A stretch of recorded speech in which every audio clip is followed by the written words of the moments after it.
الله أكبر الله أكبر لا إله إلا الله. In Melbourne's west, the Sudanese community comes together for Eid. Allahu Akbar.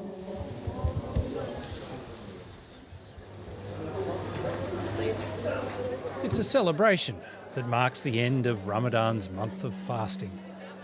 But beneath the cheer, there is great worry. I think a lot of people, even within our community, within my friends, are struggling to battle the idea of how can I celebrate when so much of my family or so many of my community back home are still struggling. The war in Sudan is so pervasive, nearly everyone here is affected in some way. Melbourne University student Farah El Malik's family is displaced. Her uncle gone. It took a few days for people to notice that he's gone missing, and then I think one of his neighbours went into the door and found him lying on the floor dead.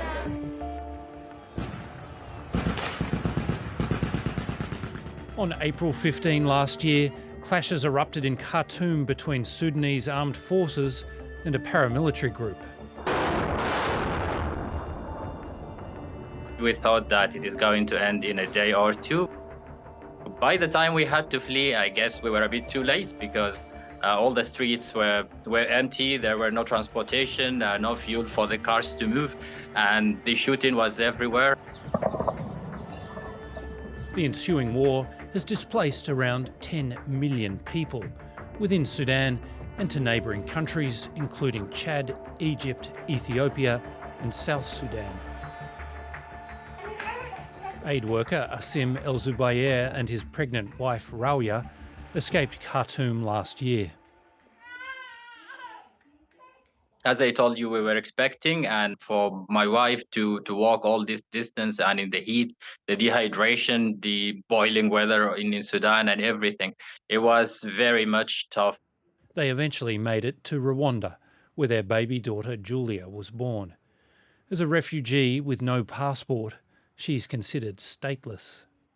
The baby cannot cross the border without a passport. And the only way for her maybe to have a passport is to return to Sudan. And I don't think that's a journey we would like to risk again. Plan International's Mudassar Siddiqui is just back in Melbourne from Ethiopia, one of the destinations for Sudanese refugees. What we were witnessing were children who were severely malnourished, hungry families, coming across the border with absolutely nothing on them. Children who were too sick and too hungry to even cry.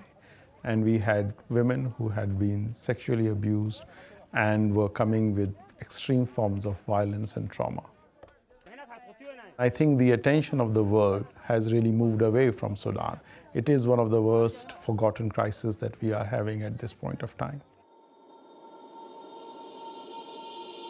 As vast numbers of Sudanese try to escape, those who manage to get in to see what's happening say the conflict isn't just spreading, it's becoming more destructive. I have seen villages burnt down to the ground. I have seen previous camps that they were there since 2003, since the big conflict in Darfur. And today they are all abandoned. People have either been killed or fled. In Darfur, in Western Sudan, one of the very few working hospitals was looted. There is only one hospital at the moment, very partially functioning. I have heard several horrific stories. One of them said that they came and they wanted to take the generator, the batteries, and all the equipment from the surgical department, but the surgeon was already operating on a patient. He asked them to wait at least until he finishes the operation, but they shot the patient and took the equipment.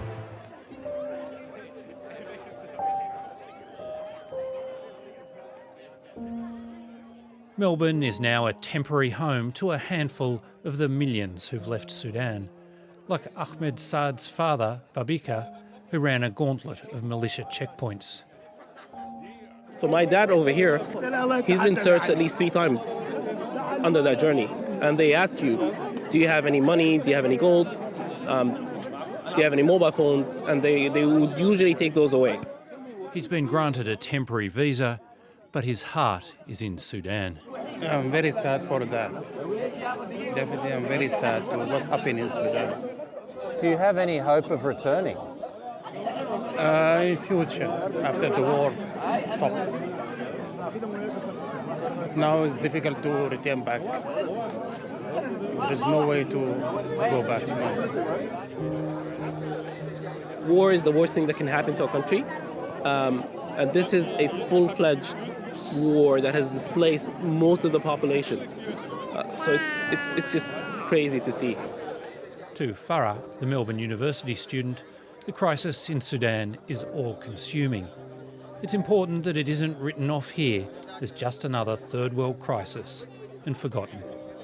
We benefit from learning about so many other cultures and so many other people. It's important to not just, take from what's good from those cultures, but also understand the struggles that they are going through, and to understand, that people are going through things that we need to sympathise with and that we can help with, even with here in Australia.